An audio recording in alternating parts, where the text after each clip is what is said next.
History 101. I'm Christina Paris, your instructor for this course. And today we are going to be covering Chapter 17, the second part of this lecture.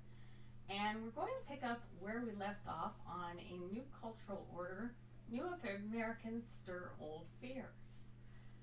Now we open up talking about author Josiah Strong and where he attacks immigration.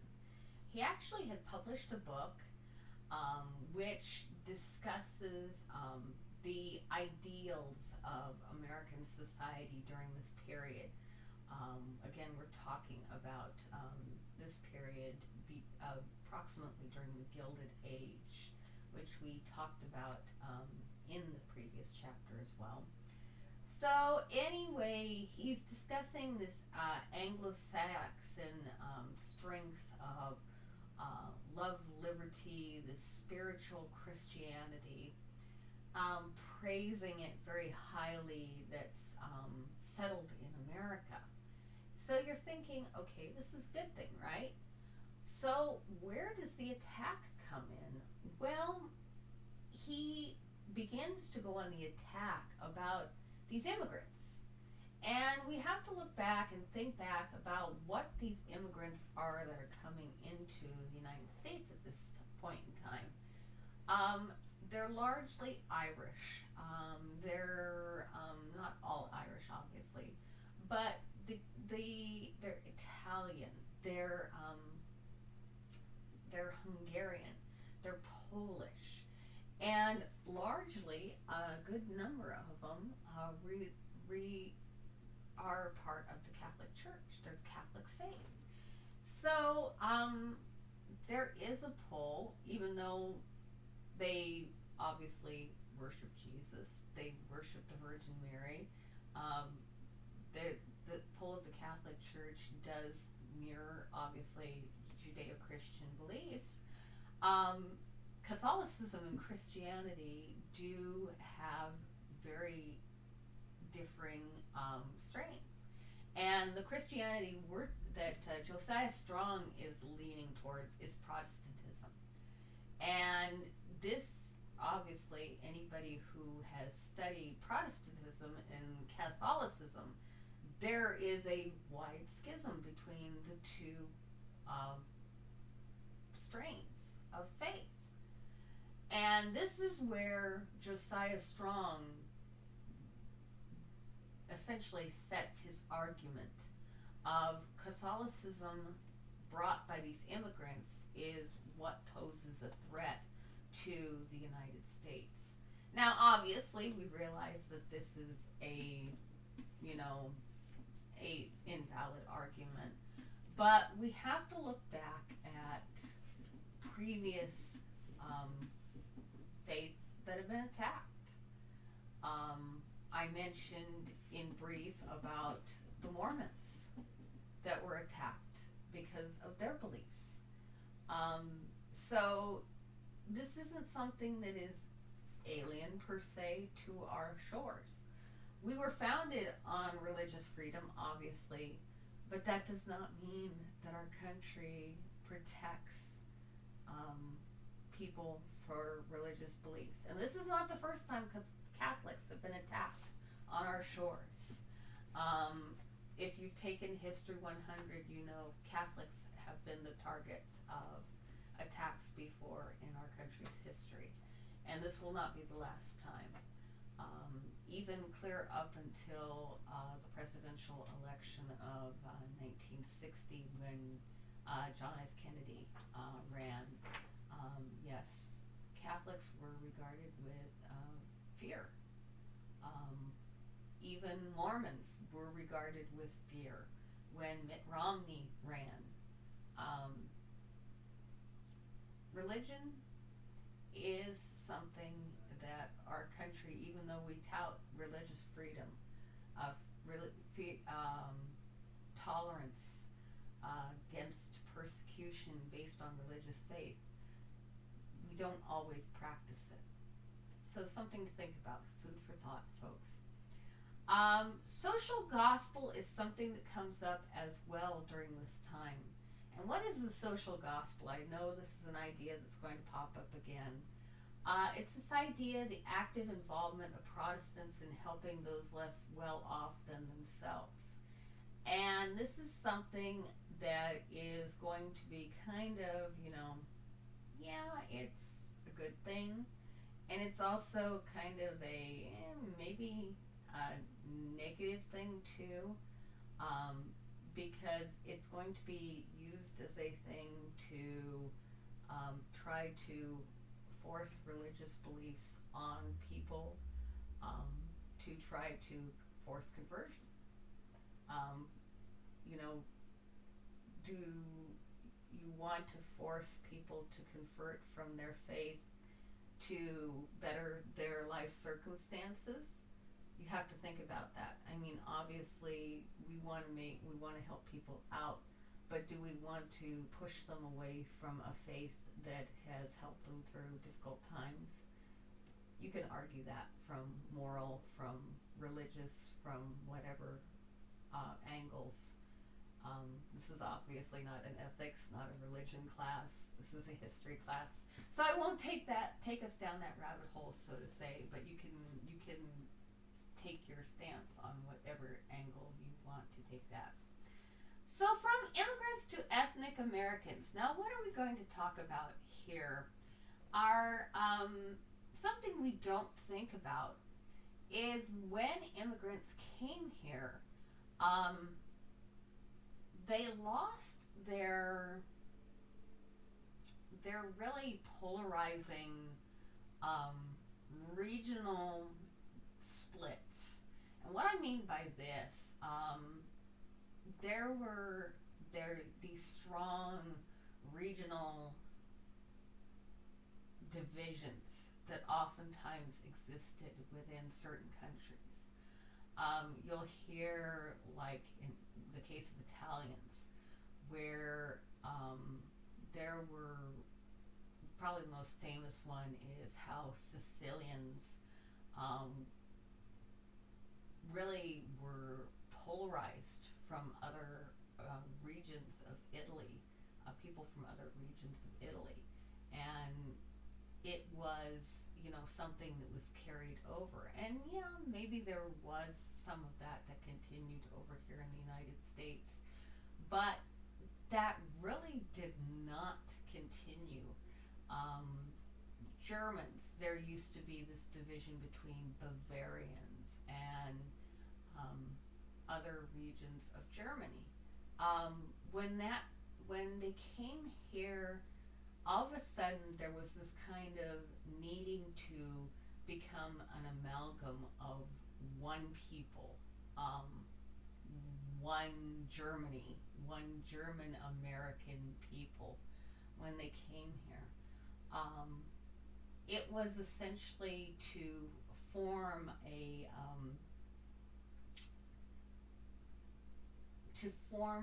sense of community.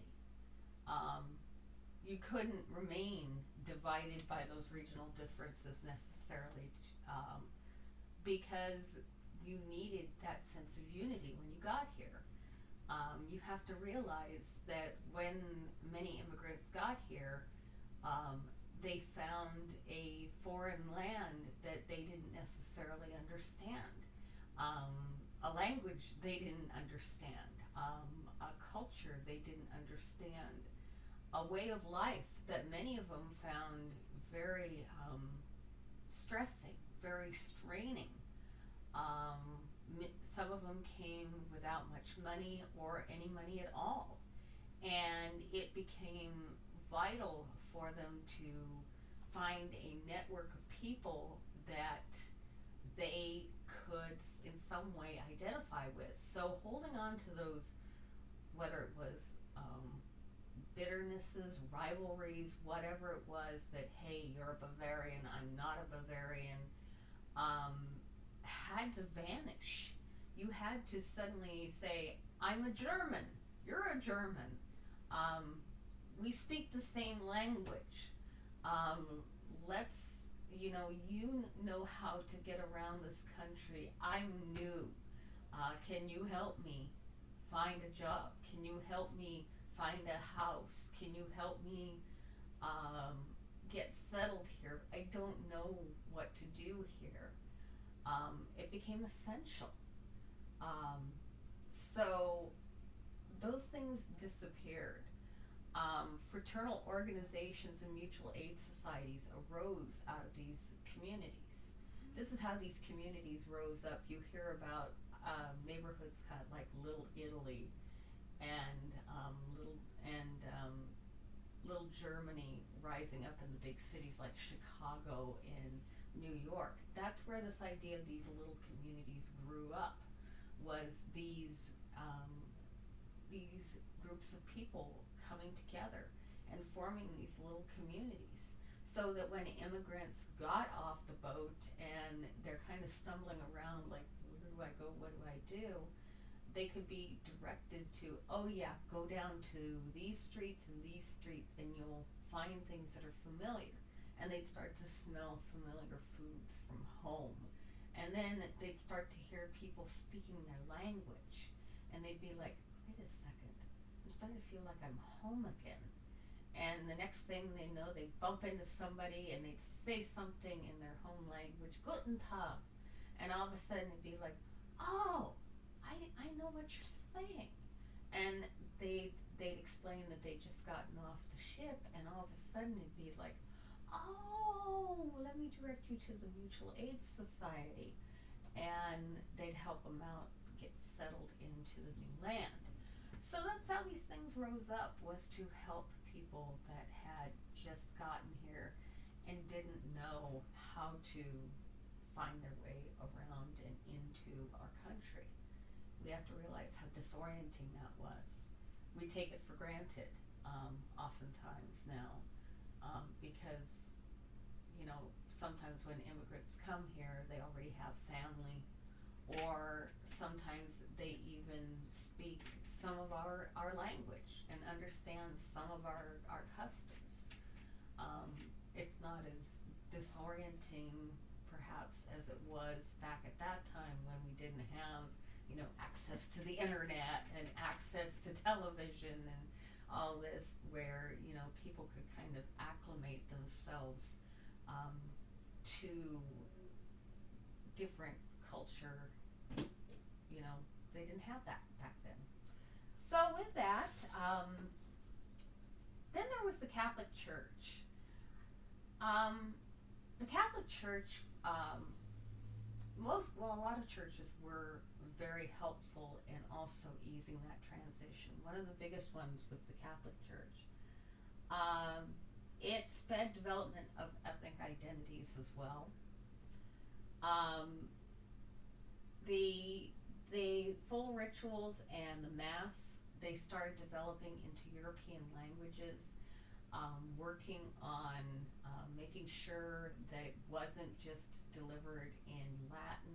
They started working on making sure, because you have to realize at that time, even though they continued to offer it in Latin, they began to recognize that not all the immigrants that were coming into their churches were literate in Latin. And they realized they needed to foster community. They needed to foster a sense of just acceptance. So they began to offer masses in the languages that were being spoken by these new people, these newcomers, to bring them in, to make them feel welcome, to make them feel that, you know, all are welcome in our churches. And that's what they began to do. They realized that if they did this, that the people would start coming more and feeling they were accepted and embraced. And also some would convert to Catholicism. The Catholic leaders worked to standardize rituals and ceremonies as well. There was obviously, they realized some, I don't want to say inconsistency, but perhaps maybe some adaptation that had gone on between different countries with rituals and ceremonies. So they made sure that the churches were all standardized so that all the people learned the rituals in a set way, so that if they had learned them, maybe not, I don't want to say incorrectly, but if they had learned them a certain way, that they now learn them perhaps the way that it was supposed to be done, according to the canonized way that the church wished them to learn it. So they standardized everything.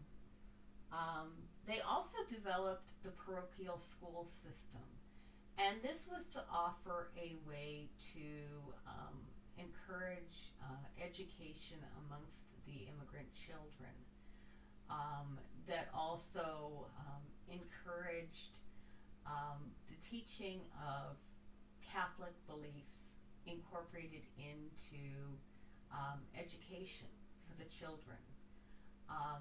Now this is interesting to consider because so many of the children were being sent off to work. It kind of nested into the encouragement of keeping the children in school rather than sending them off to the factories, to encourage them to either enter into the church as priests and nuns, or to become just faithful members of the church. And it was a challenge because this time a lot of families were financially strapped, and as we'll study and we'll talk in this chapter, there was this temptation to take the children and send them out into the workforce. The money was needed, the income was needed to support the family, and a child was seen as another source of income. It was very much a temptation to take that child and send them out to earn income. Now, immigrant cultures. Now, music and theater adjusted to New World expectations. We'll see immigrants taking advantage of, I don't want to say taking advantage as much as enjoying forms of entertainment that are emerging during this time, which we'll talk about more. Vaudeville becomes very popular, and as we move towards motion pictures, we'll be talking about that. The Nickelodeons become very popular amongst immigrants. Families were very, very large. And what I mean by very, very large is you had sometimes mother, father, extended family, aunts, uncles, sometimes grandparents living, and then 10, 12, 13 children, but it was not uncommon for infant mortality being exceedingly high. So it wasn't a guarantee that all those children would make it to first past infancy, and then to an age where they would say past age 5, and then ultimately to an age of maturity, whether it was teen years or even to adulthood. So even though the family size was very large, it was to ensure that some of those children would grow up and would actually go on to have children of their own. And the number of infants that died was staggering. The number of young children that died was equally staggering. The number of young young people that died was staggering. Whether it was from epidemics, whether it was from what we know as sudden infant death, which was often described as children, young babies just dying inexplicably, wasting diseases, which could have been anything from malnourishment up to undiagnosed conditions at birth. It's tragedy. It's a tragedy. Things that we take for granted now. Children's earnings helped families, as I've alluded to. Children were seen as breadwinners just as adults were, and oftentimes their education was ended very early on because they were seen as too valuable to go out and work. Education was seen as a luxury, luxury for the wealthy, especially if you were working class. You saw a child as being another breadwinner. And tragically, some of those children lost their lives going out and working, especially if they were working in factories that had very hazardous, put them to very hazardous tasks. I've already mentioned back in one of my lectures about how they would have the smallest children climb into machines sometimes to remove jams. And they would not deactivate, shut down those pieces of machinery to make it safe for the child. Oftentimes it took a long time to power those machines back up, so they just left them running. So a child would be climbing into an active machine to clear a jam, and if that machine sprung back to life once that jam was cleared, that child could be crushed to death. It did happen. And sometimes the factory owner would be kind and notify the family that the child had been killed, but all too often they didn't do such a thing. The family would often have to make an inquiry about what had happened to the child when the child didn't come home. That was the tragedy of this era. Children were killed. So now we're going to turn our attention back to the immigrant situation and how immigrants were viewed during this era. And social transformation was exceedingly difficult at this time. What I mean by this is people viewed immigrants with a great deal of suspicion. And we see the rise of nativism. Now, you've probably heard this term, nativism. Well, what it meant was a bias against anyone not born in the United States and in favor of native-born Americans. Now, yeah, native-born Americans. We're not talking about Native Americans. We're talking about anyone of European ancestry that's born in the United States. This attitude assumes the superior culture and political virtue of white Americans of Anglo-Saxon descent or of individuals assumed to have that lineage. We can get into splitting hairs of exactly what that meant. There were people that did pass that were what would be considered of mixed ancestry that could pass. That also assumed this attitude but did not like to acknowledge their mixed heritage.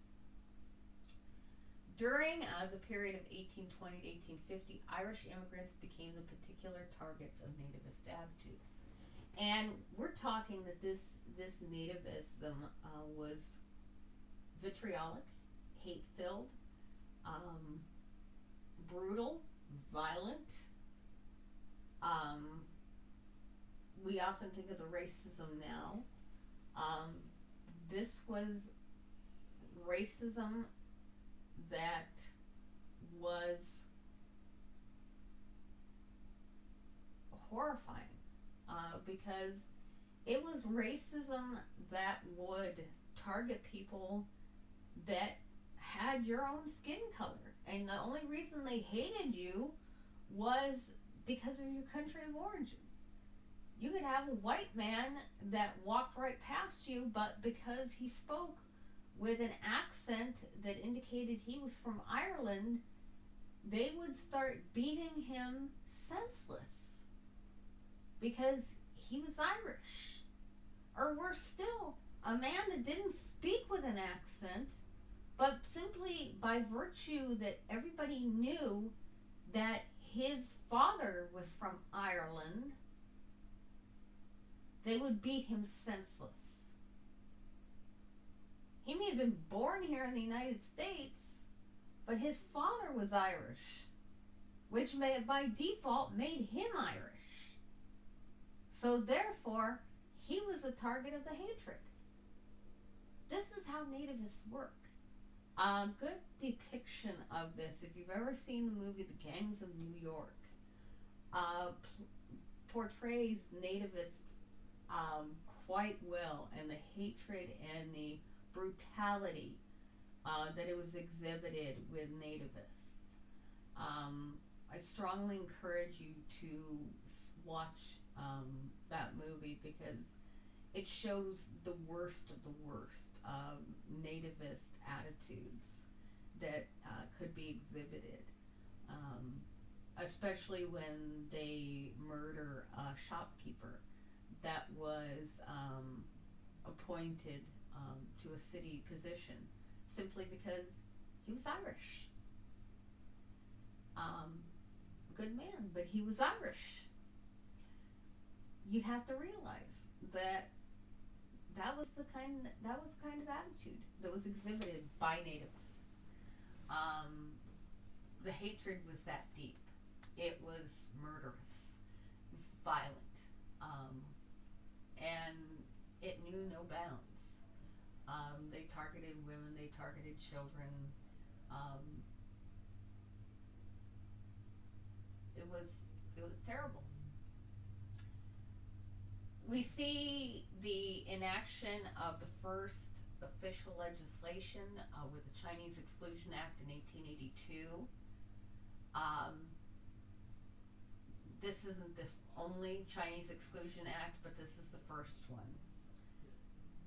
We see an uprising. Interestingly enough, Tammany Hall was a notorious political machine in New York that had gained a lot of political clout by this period.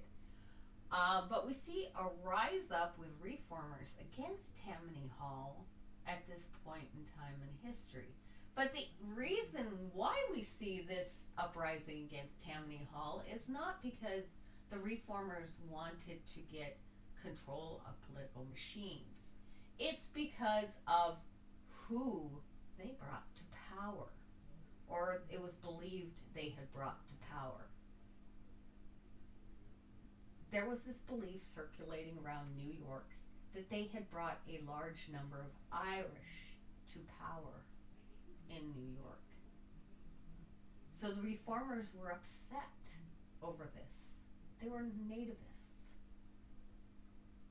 And that's why there was this fight against Tammany Hall. Not because of the political machine that Tammany Hall had become, but because they had brought all these Irish to power. Yeah. That was the nativist mindset. We also see something called the American Protective Association, that in the 1890s threw its weight behind candidates favoring Protestant interests, becoming very prominent during this time as well. And ultimately, we can't help but acknowledge the impact that social Darwinism had during all of this. With violence, exclusionary laws throughout the country, and this ever intensifying discrimination. It's going to continue. It's going to get far worse. It's not going to stop. It's going to feed into this ever intensifying hatred, of recognizing people, one person as inferior to another based on racial bias.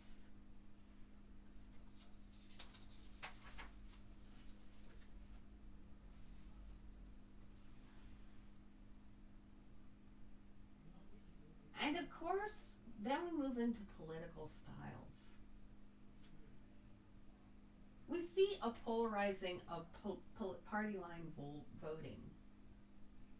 Up until this time, there's kind of a willingness to cross party lines for voting, but we see a definite polarizing effect beginning to happen during this period, where people will definitely stay aligned with their party. If you're a Republican, you're going to vote Republican. If you're a Democrat, you're going to vote Democrat. You're not going to cross party lines. You're going to stay on your side. Whichever way you're registered, you're going to vote. There's a strong effort of intimidation and corruption going on with voting.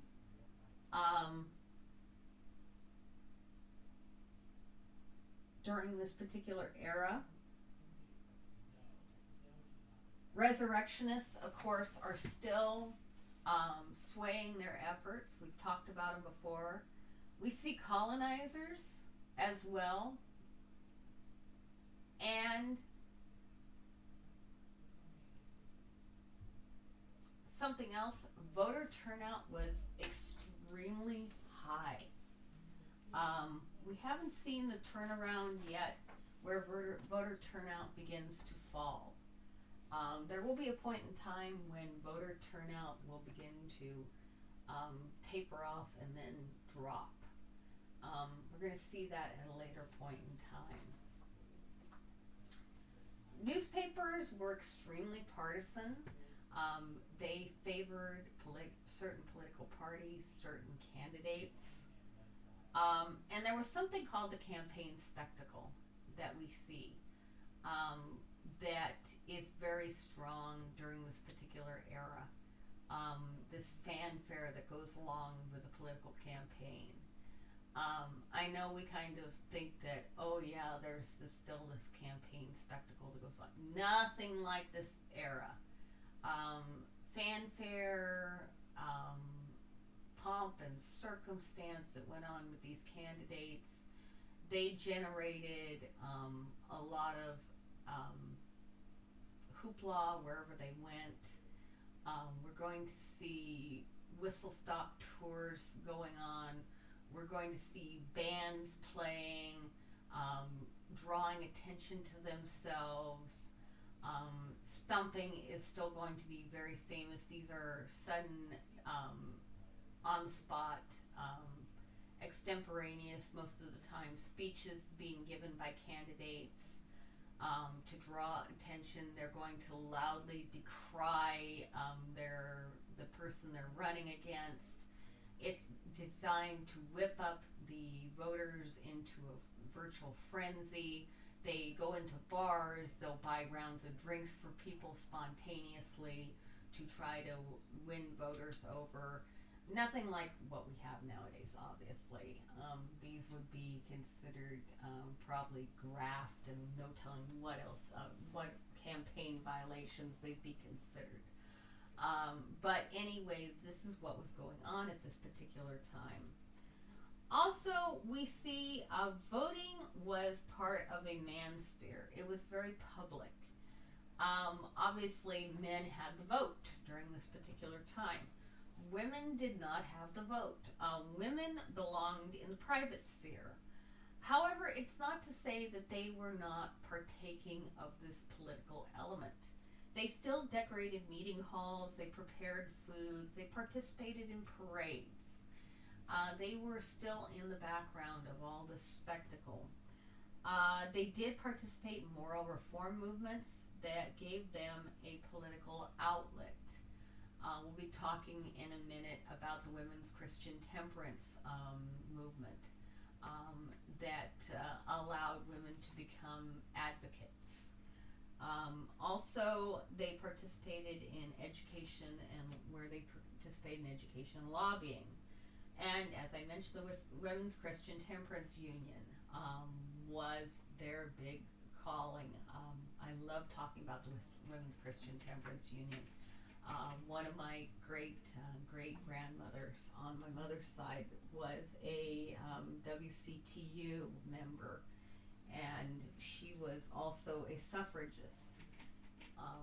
And I like to think that she was probably one of these women. There's a famous picture that floats around of women posed around a sign that says, "Lips that touch liquor never touch mine." And I like to think that she was probably one of these spicy young ladies in this photo, because I imagine she was a firebrand from the way my mother described her, because she was also suffragist. And these women were strong-minded types. They were known to go into bars and actually hatchet these bars. And from the stories my mother told, she actually did this on a couple of occasions. Of went into saloons and took the hatchet to the saloons, because that's how they literally busted up the saloons to keep the men from going back to them. Anyway, Frances Willard was actually the one that started this movement. She led with rallies, speeches, articles, and books on outlawing liquor. The idea was that liquor was the demon's rum. It was breaking up families. It was contributing to the delinquency of minors. It was leading men astray from their wives, from their families, from their duties as providers for the families. And when you think about it, it was contributing to a lot of problems within society, even at that time. It wasn't a recognized problem, though. Alcoholism was not recognized as a genuine problem. We're not going to see that happening for a long time. But it was contributing to a lot of problems, even though it was seen as not that big a deal. But the way they were going about it was rather violent and rather creating quite a bit of excitement. Also, it endorsed women's suffrage and allied with labor unions, because labor unions recognized that a drunk man cannot do a proper job. A drunk man misses work. A drunk man is inefficient in carrying out his responsibilities to his employer. And many of the big employers recognized that liquor was a problem. So they supported the Women's Christian Temperance Union in their endeavors.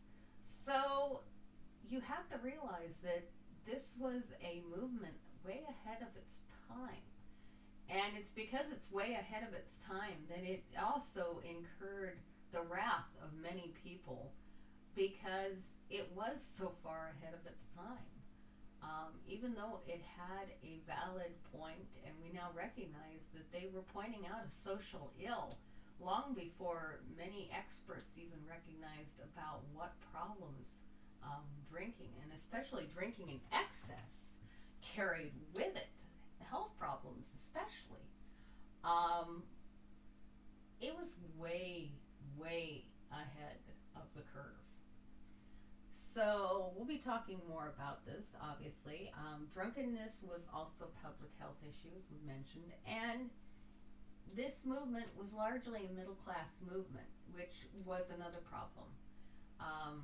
People felt that they were excluding the lower class from this, that they were not recognizing that there was a reason that the lower class drank, that they were drinking to cope with their situation, out of both ignorance and out of medicating their situation. So there's this dichotomy going on, and we'll be talking more about this in a little while. The critics of popular politics as well. Liberals challenged the party-run state, the government by professionals, independent agencies as well. They wanted to see a nonpartisan secret ballot. What was going on at this point in time in history was you had people essentially going into the ballot booth, into the booth when people were voting, and instructing people how to vote. Now you're probably looking at me and you're going, seriously? This is what's going on? Oh yeah. You have to realize that many people were not literate, and they couldn't read the ballot. So a legitimate argument was being made was, well, you know, John here, he's a immigrant and he can't read the ballot, so I'm going to go in and I'm going to help him.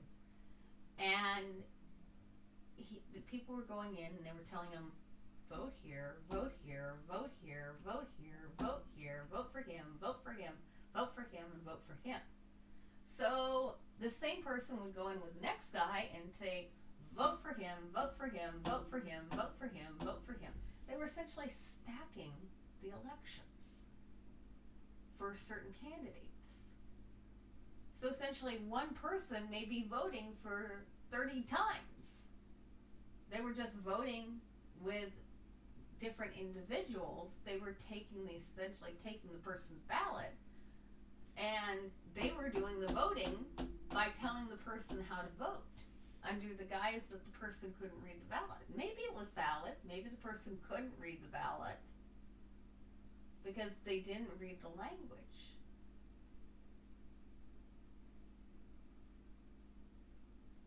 But they were calling for the idea that they needed this secret ballot, and it needed to be nonpartisan as well.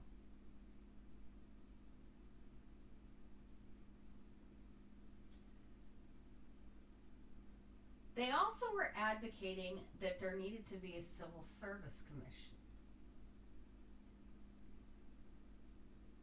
which was something they ultimately won over. And the reason for the Civil Service Commission was the idea that there was this concept of nepotism going on. And nepotism, you may have heard the term and you're like, what is nepotism anyway? Well, nepotism is when people are essentially getting into positions by who they know, rather than their qualifications. And the idea behind the Civil Services Commission was to kind of head this off, to make sure that people were getting into the offices based on certifying that they had the qualifications for jobs, especially in the federal government, that they were qualified for the positions, not based on, well, you know, John knows the Secretary of the Navy, and the Secretary of the Navy promised him this position if, you know, he got into this position. They made sure that John was qualified, that John had met all the minimum requirements for that position.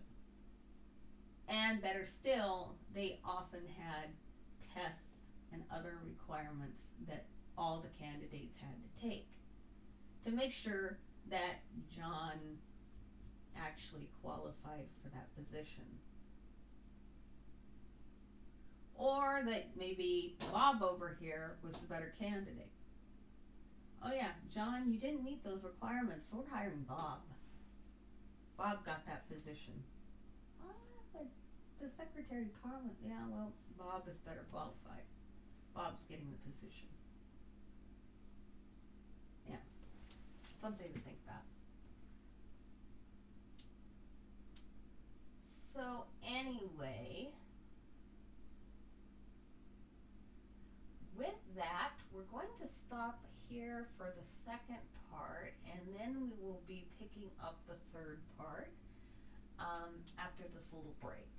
So I'm hoping you're enjoying this lecture so far as much as I am